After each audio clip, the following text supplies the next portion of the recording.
Ce programme vous est présenté en partenariat avec la Mutuelle Saint-Martin, la santé partagée.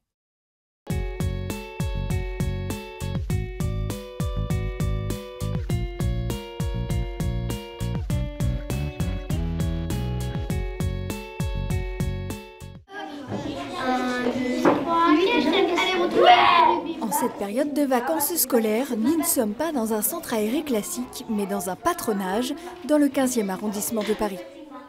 On leur propose un peu d'avoir une deuxième maison à la paroisse, un lieu où ils se sentent bien, où ils peuvent jouer, ils peuvent aussi travailler, ils peuvent retrouver des amis et grandir. Les journées sont rythmées par différentes activités manuelles et sportives, mais pas seulement. Le temps des vacances, les enfants partent à la découverte d'une figure biblique, le roi David.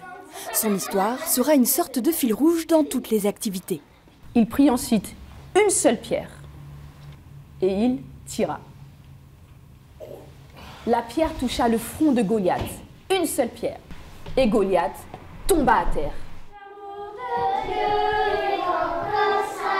Après cette entrée en matière par le théâtre, place à la prière et à un petit temps de réflexion, toujours sur la thématique de la semaine. David il nous apprend aujourd'hui que nous aussi, on n'a pas besoin d'être grand, oui, vous êtes plutôt petit, pour être courageux et pour pouvoir parfois faire des choses qui sont un peu difficiles. Pour autant, ces enfants ne sont pas là pour assister à des leçons, comme le dit la devise du patronage, ici on joue, ici on prie, ici on grandit. Alors la journée se poursuit par des activités manuelles. Qu'est-ce qui est blanc là? Ça va être comme ça. La barbe. Ouais, c'est une barbe. Pendant que les plus petits confectionnent des figurines du roi David, les plus grands font la cuisine. On fait des brioches qu'on va mettre sur le banquet du roi David. C'est on fait des activités, on apprend des choses. 60 enfants viennent tous les jours dans ce patronage. Un véritable soutien pour leurs parents qui travaillent. Ils s'y sentent bien et même pour les vacances, ils ont envie de venir ici. Il n'y a pas de contradiction entre ce qu'ils vivent en vacances, ce qu'ils vivent au quotidien, ce qu'ils vivent à l'école. Ils sont dans une continuité. Grâce au patronage, tous ces enfants vivent un temps de vacances bien rempli. D'abord, le patronage, il n'est pas fait que pour les catholiques. Le patronage, il est ouvert à tous. C'est vraiment une œuvre qui accueille tout le monde. Et ça, c'est peut-être quelque chose qui est assez surprenant, voilà, de voir des enfants de très haut niveau social, ou avec des parents qui ont des grandes valeurs d'éducation, et puis des milieux très très populaires, qui sont en difficulté, qui ont plein de...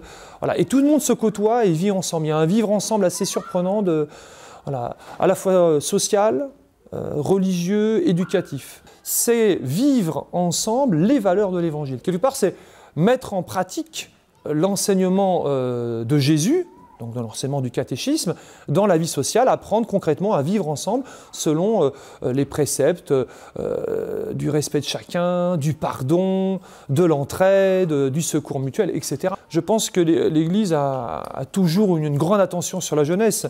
Le Christ a dit « Laissez venir à moi les petits-enfants, ne les empanchez pas, le royaume des cieux est à ceux qui le ressemblent ». Donc l'Église a toujours eu ce souci d'aider les familles. Si les familles le font, il n'y a pas de souci, mais quand elles ont des difficultés parce que la société, le monde du travail ne permet pas de donner toutes les facilités aux familles d'éduquer leurs enfants, eh bien l'Église est toujours venue pour aider ces familles.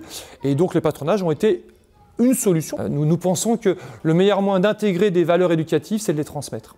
Et là, on peut décliner après, pareil, dans l'honnêteté, dans le courage, dans la volonté, dans la stratégie, l'intelligence, tout ce qu'on peut développer dans un grand jeu, dans des activités manuelles, dans des activités sportives. Eh bien, nous essayons de transmettre un maximum de valeurs éducatives. Voilà.